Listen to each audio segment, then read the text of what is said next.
Now I'm going to show you one other thing that we have with respect to the autofill function.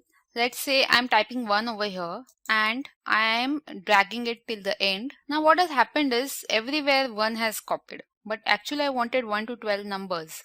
So for that I'll go to this arrow, autofill options arrow. I'll click on that, and why we saw everywhere 1 was copied, because this copy cell option was selected earlier. We actually now want all the 1 to 12 numbers. For that we will have to select the fill series.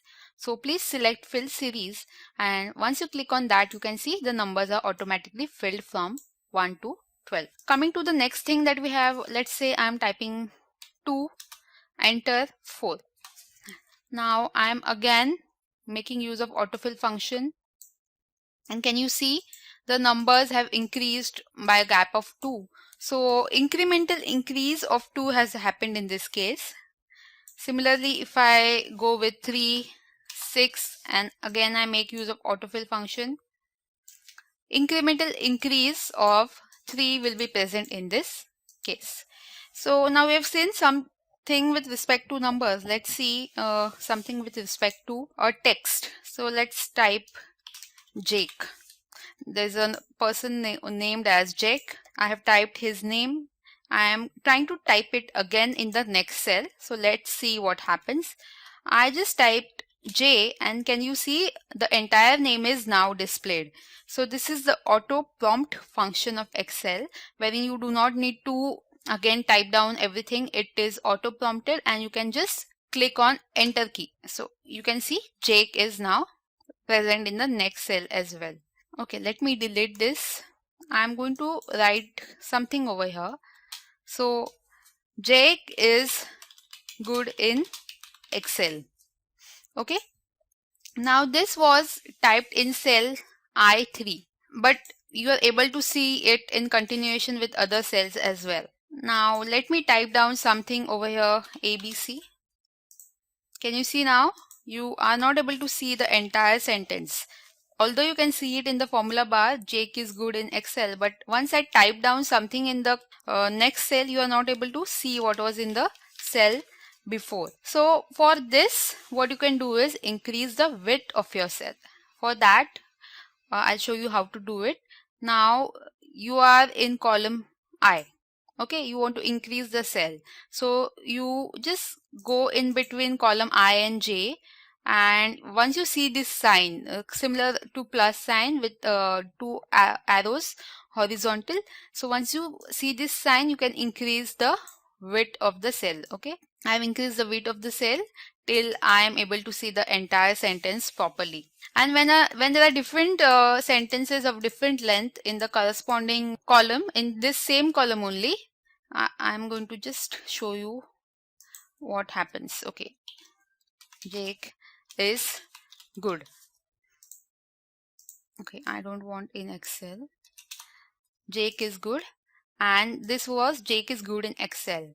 So once I click over here, once I come over here, I just need to double click.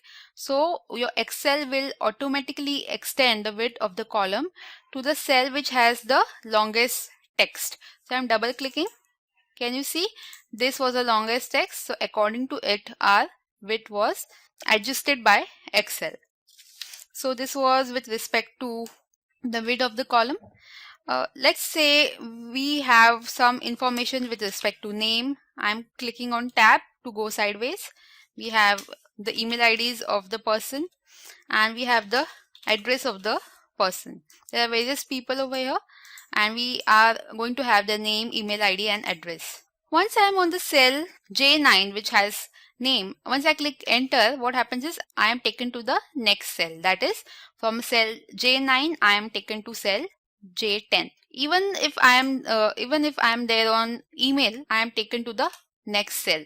If I'm on address and I click enter, again I'll be taken to the next cell. Let's see what happens now. Again I'm typing name. I'm clicking tab now. I'm clicking email. Again I'm clicking tab. I am writing address, and now I'm going to click on enter, and please see what happens. I am currently now in the cell L12. Now you will be thinking I'll be taken to the next cell, that is L13, but let's see what happens when I click enter. Can you see? Now I am taken to the first cell which had the writing, that is cell J13. So this is how Excel works. Instead of taking me to the next cell, it took me to this cell wherein I can start writing again from start. Coming to the next thing that we have is with respect to numbers. Now I write 20 over here, and now I enter 20 in bracket. Okay, so I have entered 20 in bracket, which is called as parenthesis. So what Excel does is bracket is taken as negative number. Can you see this number is taken as negative? So parenthesis or bracket in Excel will be taken as a negative number. Let's see something with respect to date. I'm typing any random date, 26/10/2015. This is our date. This is the date format. If I'm trying to type some time, so let's say 12 o'clock, 12:00. So this is 12 p.m. which is displayed over here. Okay, so this is how the date and the time looks like. Coming to fractions, I want to write down fraction of 1/9. So let's try to write down. So I'm writing 1/9, 1 divided by 9. Once I click on enter, can you see this is taken as a date format? So how do I write down fraction? Again, let's take another fraction. I am taking 1/2. Again, it is taken as 2nd January as a date. So for writing a fraction, what I need to do is I will type 0, I'll type space, and then I will type 1/9. So now this is properly taken as fraction as 1/9. For 1/2 also, what I'll do is I'll just type 0 space and 1 divided by 2, which will give me answer of 0.5. So this is how the fraction works properly. If I type 2 space 1 divided by 4, I will get this fraction as 2.25. So I hope this tutorial has taught you some important things. We have learned the autofill function with respect to text and numbers. We have seen the use of enter and tab key, and we have seen how the date and the time looks like, and also the use of fractions in this tutorial.